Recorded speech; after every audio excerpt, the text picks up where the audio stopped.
everyone, this is KJ. Ang laki ng bunga. Hinihintay ko kasi mag-record. Hi everyone, this is KJ Vlog, sa Filipino reactor based here in Kidal, Saudi Arabia, and welcome back to my channel. Agad-agad gawin natin reaction video ang Kimbap compilation. Anong mga bagong chismis for today's video? At nadulas na nga ang Kimi natin. Dear, alam mo si Kim talaga, totoong tao siya. Hindi siya nagsisinungaling. Sinasabi ko talaga yung mga ginagawa niya ngayon for today's video. Kung anong sweetness ni Pao, hindi talaga yan fan service. Kasi totoong tao talaga siya. Sabi ko kakahapon, sana huli ang isda sa bibig. Sana huli si Kim sa bibig. Nadulas ang kimchi natin. Anyways, for today's video, sa ano na ha? Sa March 26 na ang showing ng My Love Will Make You Disappear. Sa mga nanalo ng ticket, nabibigyan ko ng ticket, tuloy yon. Ipo-forward ko ngayon ang list.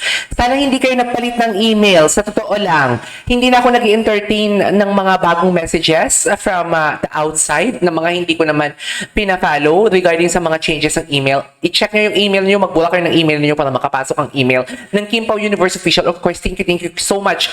Kim Pao Universe Official sa pa-black screen. Ayoko na mag-spill lang, pero ang chika is, ang dami nilang sinihan na i-occupy kung saan man gaganapin ang black screening. Sinakop nila lahat. Iba ang Kim Pao Universe Official. Sana may pa-black screening kayo dito sa Saudi Arabia, Charis. Magpa-black screen naman kayo dito. Kung alam nyo lang ang buhay namin dito, lungkot-lungkutan, bawal magsama ang babae at lalaki dito. Bawal kami mag-anes-anes dito. Kaya nga, panalo ang mga Pinoy dito eh. Kasi, mga Pinoy na Bex, kasi, pag Pinoy na Bex kasi, alam mo yung pwede magsama ang dalawang lalaki. Pero ang babae lalaki hindi pwede magsama. Kahit sa kainan, nakaseparate ang bachelors and family. Nakaseparate talaga yung mga single na babae.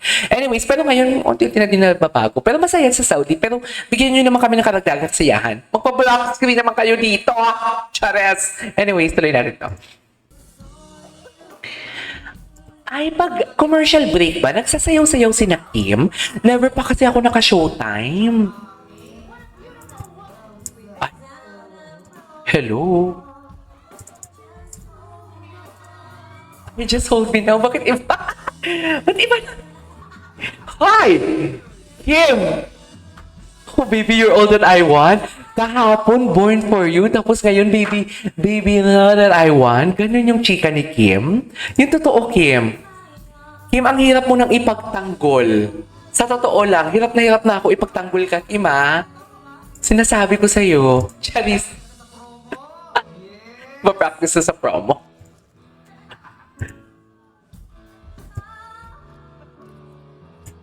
Okay.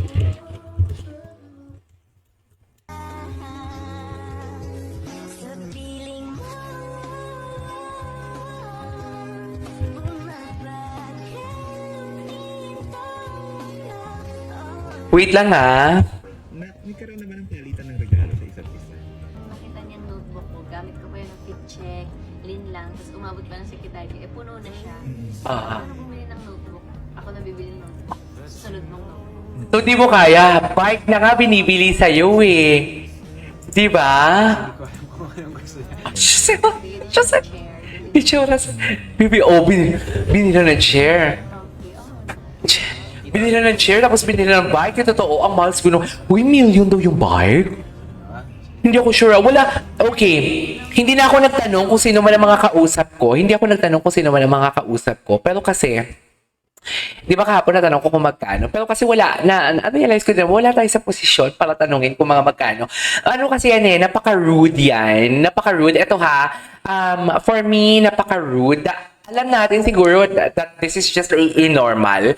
Pero isa sa mga tanong na mga rude is magkano kinikita mo, magkano salary mo, at ano yung ilang taon ka na, rude yan, nakaka-offend yan. Ilang taon ka na, tapos sasabihan mo siya yung about sa size niya.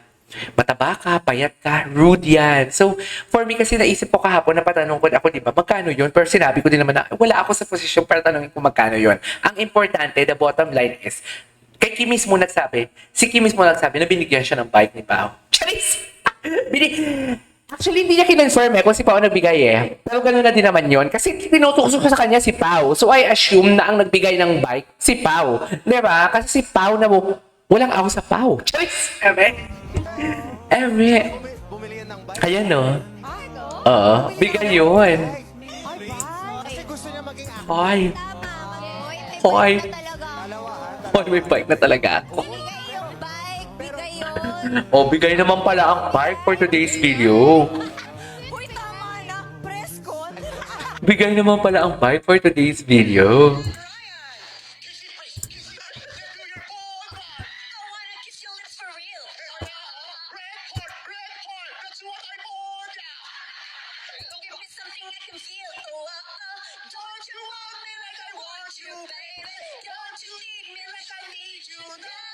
Okay.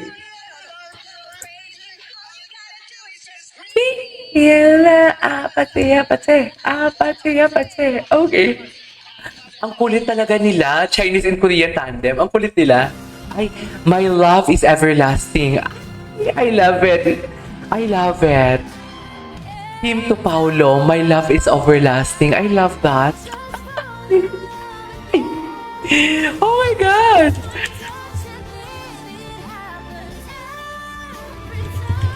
Okay, wait lang. May tinatype lang ako. Baka makalimutan ko. Ano yan? Oh, di ba? Alam mo, kilig na kilig ako dito kahapon nung nakita ko tong compilation na to. Sa totoo lang. Like, kinilig talaga ang aking pinagpekan for today's video. Kasi makikita mo talaga yung evolution kung paano sila nag-start and paano sila nag-start and how did they ended up. Diba? Yung tipong paano sila natapos. Hindi na natapos. Hindi natapos. I mean, natapos yung pagbabasa ng script pa. Yung tipong nag-start sila sa tipong walang sweetness. Tapos nakakita natin ang sweet-sweet nila for today's video. Kaya nyo ba yun?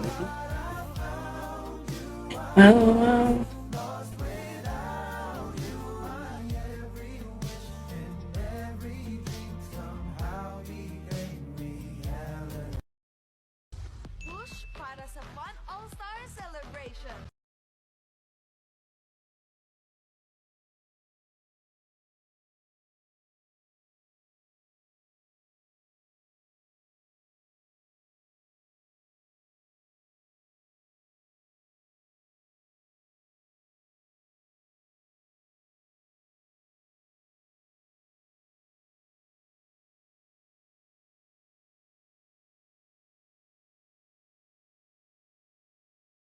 Okay. Dear, sa laki ng sasakyan nila, pwede naman silang umupo sa kahit saan. Pwede naman umupo si Paulo kung saan man. Pero kailangan tabi talaga sila. Charis. Charis for today's video. Yan ang sinasabi ko.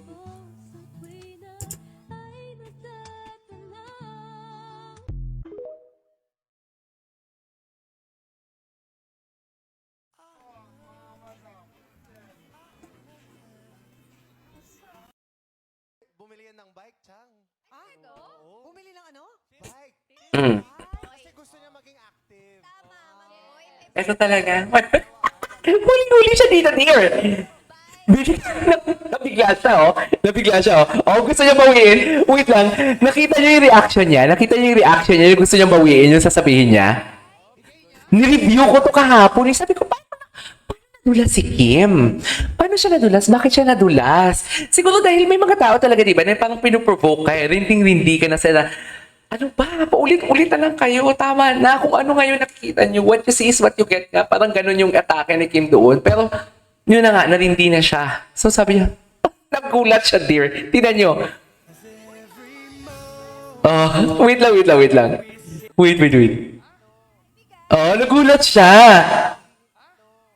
Yung gusto niyang bawiin yung sa sinabi niya, oo. Yung gusto niyang nakalimutan din na sa harap siya ng camera, dear. Nakalimot siya sa harap ng camera.